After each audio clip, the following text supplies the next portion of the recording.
इस ट्यूटोरियल के अंदर हम लोग बेसिकली एडिट के मेन्यू को डिस्कस करेंगे। एडिट के मेन्यू में फर्स्ट कमांड है हमारे पास अंडू।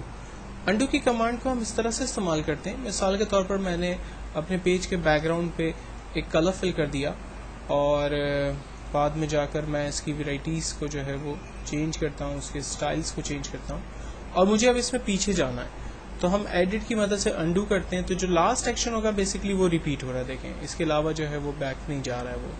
तो हम कंट्रोल अल्टर और Z करेंगे तो बेसिकली ये वन स्टेप बैक अंडू की कमांड का इस्तेमाल करेगा, जबकि फॉरवर्ड वही चीज़ें हमारे लिए वो दोबारा लाता रहेगा।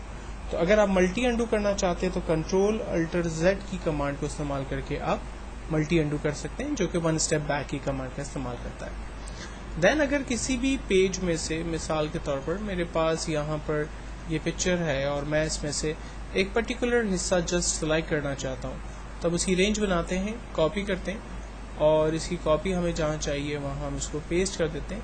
ये देखें उसकी डुप्लीकेट कॉपी हमारे पास सॉर्ट ऑफ आ गई।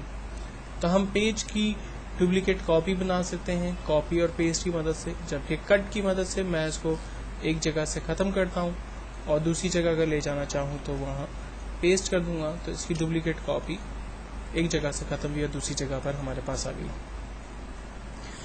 फिल, हम अगर कलर फिल करना चाहें ऑब्जेक्ट के अंदर, फॉर एग्जांपल मैं चाहता हूँ कि इस ऑब्जेक्ट के बैकग्राउंड पे यहाँ एक कलर फिल कर दूँ, तो हम एडिट के अंदर जाकर फिल की कमांड का इस्तेमाल करते हैं। जो भी कलर हमने यहाँ से चूज़ किया होगा ओके करेंगे, वो कलर ऑब्जेक्ट पे फिल हो जाएगा। और अगर मुझे इसकी आउटलाइन कलर डिफाइन करनी है तो मैं दोबारा कंट्रोल के साथ लेयर पे क्लिक करता हूँ, इसकी आउटलाइन सेलेक्ट हो गई। आउटलाइन का कलर मैं ब्लू देना चाहता हूँ तो हम एडिट में जाते हैं, स्ट्रोक में से आउटलाइन की थिकनेस क्या होगी वो हम डिफाइन करते हैं। आउटलाइन का कलर क्या होगा ये मैं पहले ही सेलेक्ट कर चुका हूँ। अगर आप चेंज करना चाहें तो यहाँ से जाके चेंज भी कर सकते हैं, ओके और ओके। फाइनली कंट्रोल D करके मैंने D सेलेक्ट किया। आप देखें ऑब्जेक्ट की आउटलाइन जो है वो बेसिकली मैंने रेड कलर से क्रिएट कर दी। अगर हम बाद में भी इसकी आउटलाइन का कलर बदलना चाहते हैं तो कंट्रोल की मदद से आप लेयर को सेलेक्ट करें और देन उसके बाद एडिट के मेन्यू में जाकर स्ट्रोक, यहाँ से आउटलाइन की थिकनेस को मैं बढ़ा देता हूँ और उसके कलर को डार्क ब्लू करके ओके और ओके करता हूँ। कंट्रोल D, आप देखें ये ऑब्जेक्ट की आउटलाइन का कलर जो है वो मैंने ब्लू कर दिया। देन उसके बाद कमांड है हमारे पास ट्रांसफॉर्म बेसिकली ऑब्जेक्ट को रोटेट करने में आपकी मदद करता है। इस कमांड को हम लोगों ने शॉर्टकट के जरिए सीखा था, कंट्रोल T। हम कंट्रोल T प्रेस करते हैं तो ट्रांसफॉर्मेशन का ऑब्जेक्ट सेलेक्ट हो जाता है और हम उसकी मदद से रोटेट कर सकते हैं। फाइनल रोटेट होने के बाद हम एंटर का बटन इस्तेमाल करेंगे तो ट्रांसफॉर्मेशन हमारी फाइनल हो जाएगी। यही कमांड हमारे पास यहाँ पर फ्री ट्रांसफॉर्म में दी हुई है, जबकि ट्रांसफॉर्म के अंदर जो है वो डिफरेंट स्टेप्स पहले से दिए हुए, आप इनमें से जो भी स्टेप यूज़ करना चाहें उनको आप यूज़ कर सकते हैं।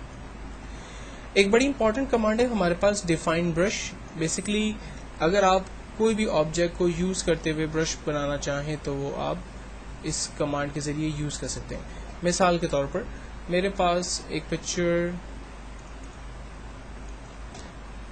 मैं फोटोशॉप की ओरिजिनल फाइल में से एक पिक्चर ईगल की ओपन करना चाहता हूँ।